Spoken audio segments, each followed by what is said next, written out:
সুপ্রভাত। আজ ২রা জুন, রবিবার। আজকের দিনে আমাদের প্রধান চিন্তা থাক, যদি আমরা নিষ্ঠাবান ও নির্ভীক হই, তবেই আমাদের জীবন স্বাভাবিকভাবে সত্যের জ্যোতি চারিদিকে ছড়াইবে।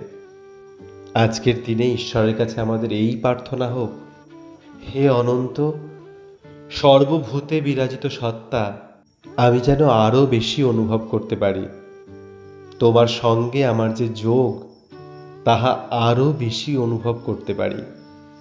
আমি যেন বুঝতে পারি যে আমার এই ক্ষুদ্র আলো তোমারই মহাজ্যোতির অংশ। আমার এই তুচ্ছ জীবন তোমারই অসীম অনন্ত জীবনের অন্তর্গত। আর সকল বস্তুর মধ্যে আমি তোমারই অনন্ত সত্তার অংশ গ্রহণ করি। আজকের দিনটি আপনার